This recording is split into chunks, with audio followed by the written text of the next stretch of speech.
Si te preguntara cuál es la compañía de videojuegos más grande que existe, ¿qué me responderías? Si durante los últimos años no has vivido debajo de una roca, probablemente encontrarías algo difícil escoger a un ganador de forma segura. Aún así, naturalmente te vendrían a la cabeza nombres como Xbox o PlayStation. Pero, ¿y si te dijera que esto no siempre fue así? ¿Qué pensarías si te mencionara que, hasta hace no mucho tiempo, dudar por un segundo de la clara victoria de Nintendo en el mercado de los videojuegos era sinónimo de demencia?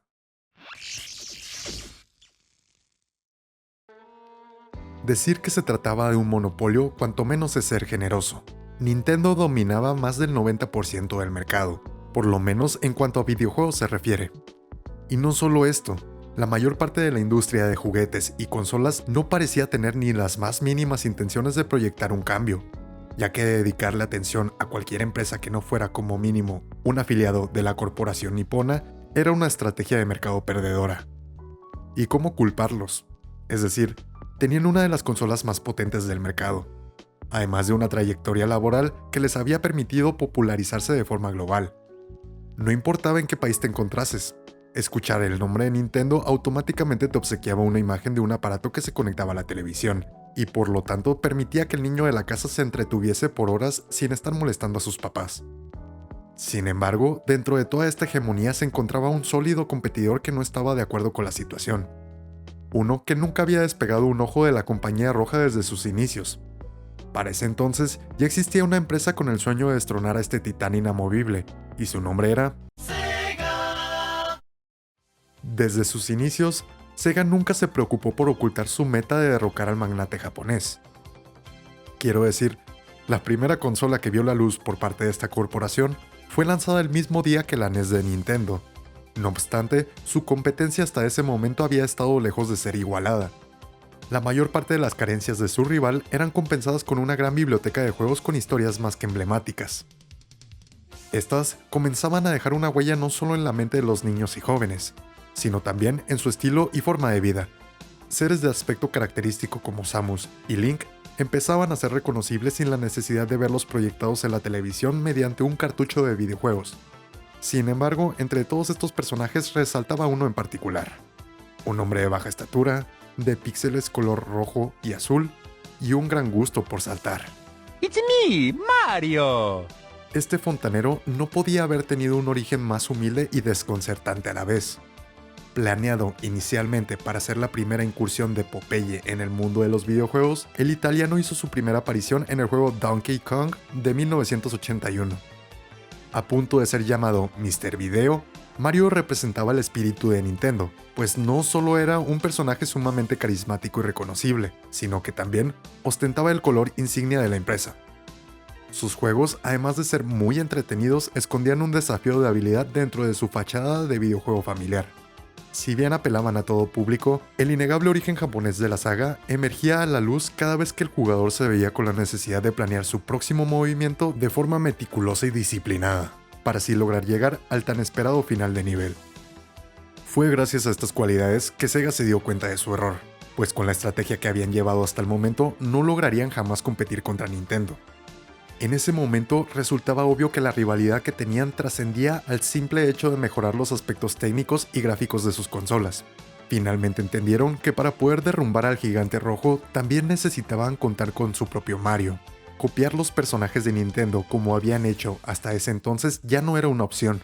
Si las personas querían jugar con alguien como Mario, era obvio que preferirían hacerlo con el original.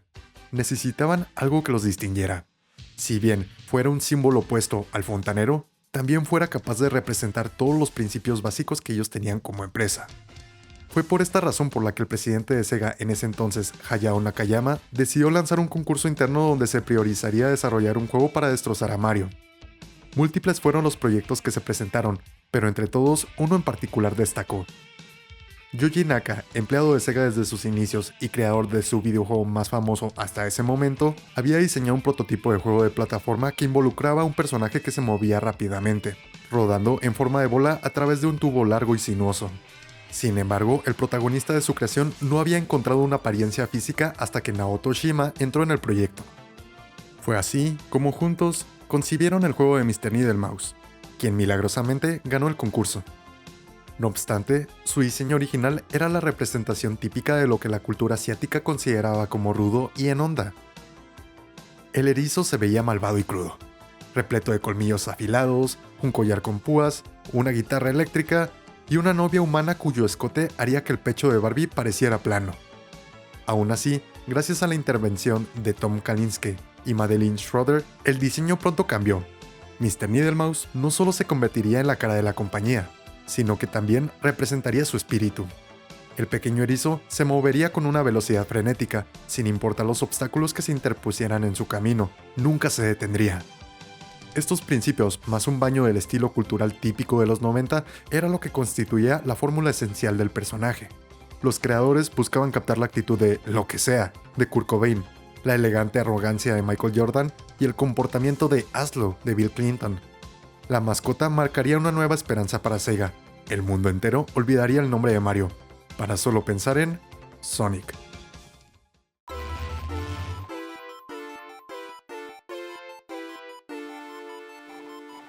Lanzado para la Genesis, Sonic the Hedgehog 1 fue una revolución. Su historia gira en torno al villano principal, el Dr. Eggman, quien se encuentra merodeando en la isla del sur en busca de las esmeraldas del caos. Sonic, al saber que el Doctor tiene todo menos buenas intenciones, intenta detenerlo, mientras que en el camino libera a los animalitos que el científico loco convirtió en secuaces encarcelándolos en cuerpos de metal. Entre estos animalitos podíamos distinguir pollos, pingüinos, cerdos, conejos, ardillas, focas y pájaros.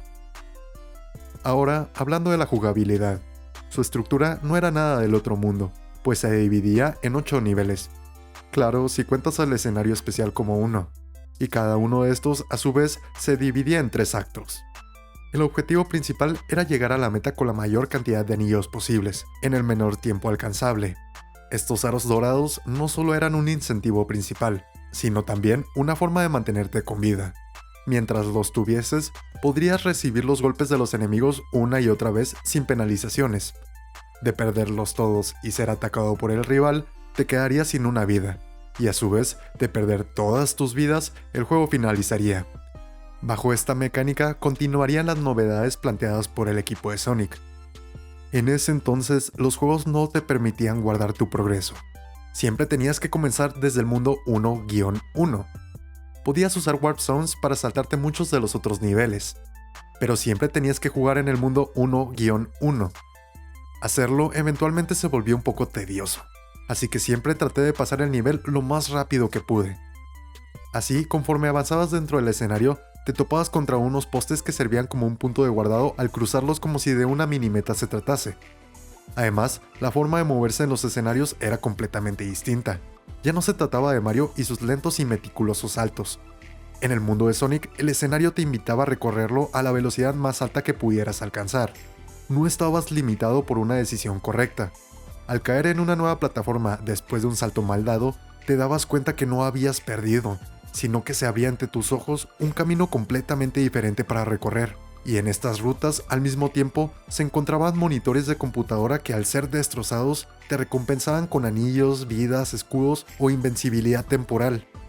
Todo esto convertía un simple nivel en una experiencia que los jugadores podían repetir una y otra vez.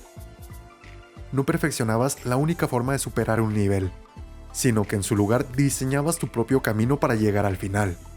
Gracias a Sonic, el aura era completamente distinta. Los videojuegos ya no se trataban de un ambiente clásico para los niños pequeños de la familia. De la nada, jugar con Mario se sentía como algo lento y aburrido. La actitud frenética y socarrona de Sonic era la novedad. Bastaba con que lo dejaras un momento quieto en el juego para que este te mirara fastidiado por hacerlo esperar. Y no solo aquí, sino también en sus campañas publicitarias, que retacaban de la forma más agresiva posible, como si querías ser alguien cool, tenías que tener el juego. Para reforzar este punto y no limitar el furor de la era de Sonic a únicamente los que tuviesen la posibilidad de comprar su última consola, Sega lanzó el juego en sus plataformas anteriores, claro, adaptadas a las posibilidades tecnológicas de la misma.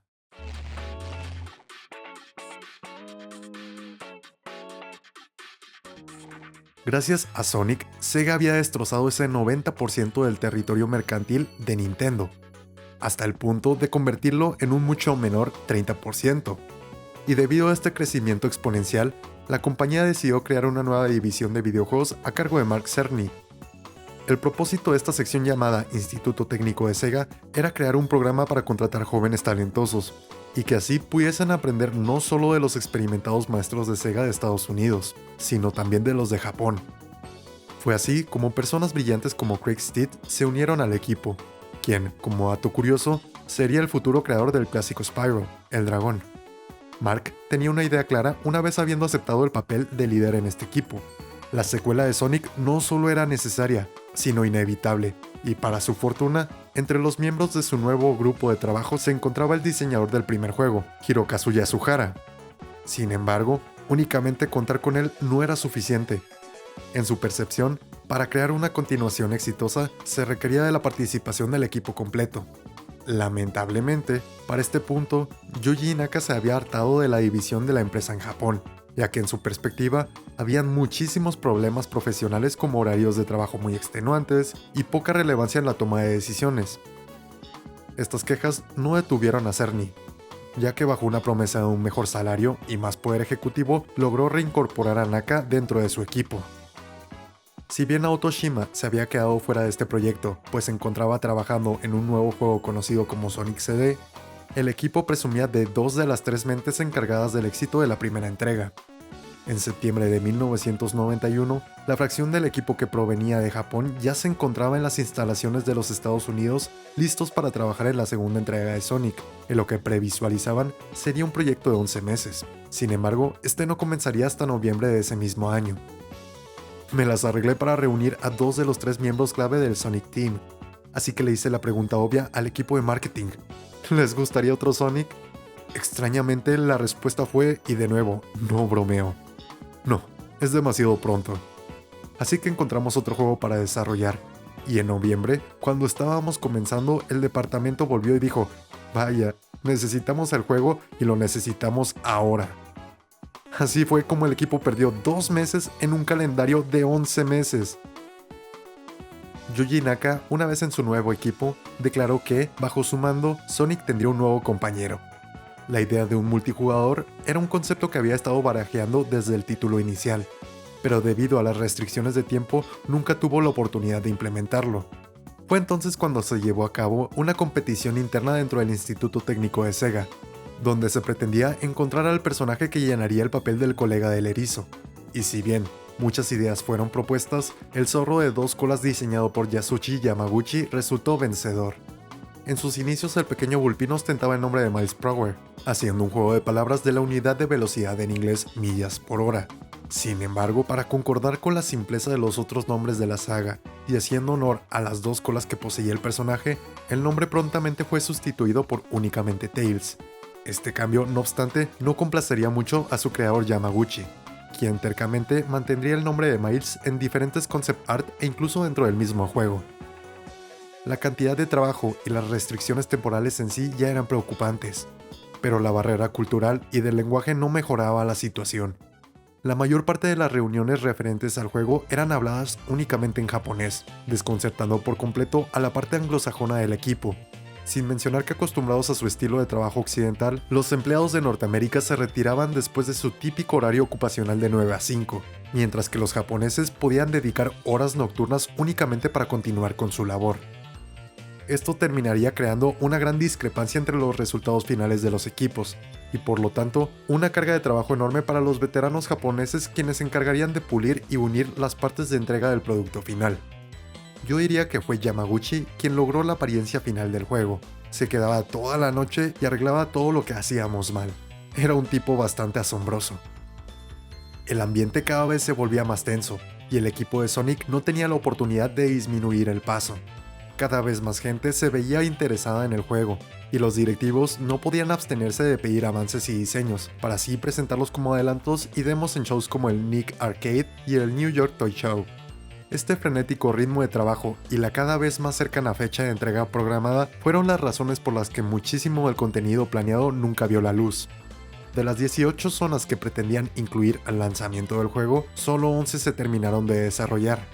Sin embargo, hasta la fecha se pueden encontrar rastros de estos remanentes en el producto final. Por ejemplo, mediante un código diseñado para testear el funcionamiento del juego, puedes entrar en una zona conocida como la Ciudad Genocida, nombre que posteriormente a que los japoneses entendieran su significado, fue cambiado a la Ciberciudad y últimamente rediseñado para ser parte del tercer acto de la zona Metrópolis, en lugar de una zona independiente. Estos cambios parecían inocuos en un inicio, pero dependiendo de a quién le preguntases, pudieran demostrar un carácter xenófobo dentro de la compañía, pues se dejaban fuera niveles que podrían cambiar completamente la historia por el simple hecho de ser planeados por la parte del equipo americana. Mi única queja fue que el diseño estadounidense siempre parecía ser el que tenía que ser cortado. A veces esto se debía a que el arte no funcionaba, pero en otras no creo que fuera así. 13 trabajadores japoneses fueron agregados sobre la marcha en las etapas finales y últimamente, conforme a lo previsto, el juego se estrenó durante el Sonic Tuesday el martes 24 de noviembre de 1992, logrando completar de forma exitosa la primera campaña de hype por lanzamiento en la historia de los videojuegos. La temática de este juego comienza cuando, en busca de un poco de relajación y descanso, Sonic se monta en el tornado en dirección a la isla Lado Oeste. Allí se topa con el asustadizo Miles Prower, quien al lado de Sonic pronto aprende a sobrellevar su una vez vergonzoso apodo de Tails. Mientras tanto, el Dr. Eggman descubre que en esta isla convenientemente también se encuentra un set completo de esmeraldas del caos, las cuales de estar en el poder del Doctor serían el instrumento que le permitiría completar la superarma conocida como Dead Egg. Sonic, al temer esta posibilidad, se embarca en la misión de detener a Robotnik junto a su nuevo acompañante. Basado en el motor del primer juego, Sonic the Hedgehog 2 mantuvo la misma fórmula básica que llevó al erizo a la fama: superar una serie de obstáculos y de enemigos para llegar al final de cada acto, todo en un lapso de 10 minutos. Sin embargo, a diferencia de la entrega original y con la excepción de Metropolis Zone y las 3 zonas finales del juego, cada zona solo posee 2 actos, aunque cada uno de estos en comparativa es más grande que los actos encontrados en el Sonic 1. A la vez, el juego también presentaba una nueva forma de acelerar. Aquí ya no era necesario correr por largas distancias para lograr que Sonic alcanzase su máxima velocidad. Ahora el erizo era capaz de realizar su icónico Spin Dash, técnica que consistía en girar en un lugar estático, cargar energía y salir disparado. Esto ya sea con la intención de destruir a los enemigos en su camino o para simplemente aprovechar el impulso y alcanzar nuevas zonas por medio de rampas. Además, como mencioné anteriormente, siendo el acompañante de Sonic por excelencia, Miles Tails Prower emulaba cada uno de los movimientos que realizaba el erizo si no era controlado por un jugador. En caso contrario, al unirse a una segunda persona, el zorro perdía su icónica habilidad de volar, pero presentaba la interesante característica de tener vidas infinitas. Sin embargo, si el jugador 1 decidía emprender la aventura de forma solitaria, pero prefiriendo controlar a Tails, esta peculiaridad se perdía y se le asignaban vidas de la misma forma que a Sonic. Como lo mencioné en la historia del juego, las esmeraldas del caos también regresaron en esta entrega, pero su funcionamiento era completamente diferente.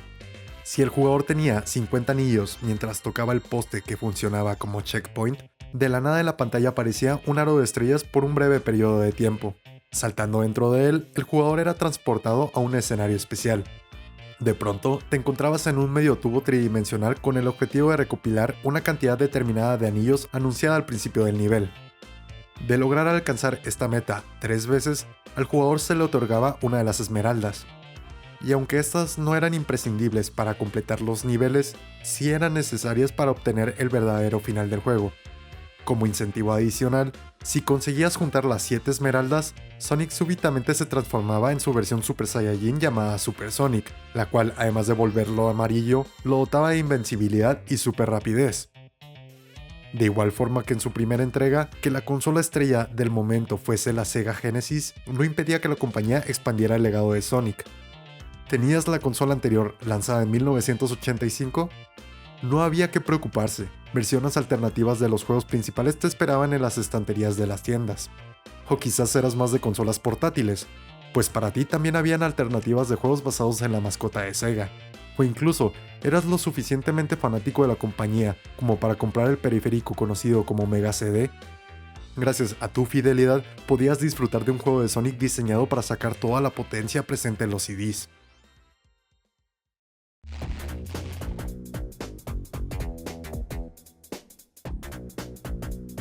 Para este momento era obvio que Sega había encontrado a su gallina de los huevos de oro, por lo que la historia estaba obligada a repetirse.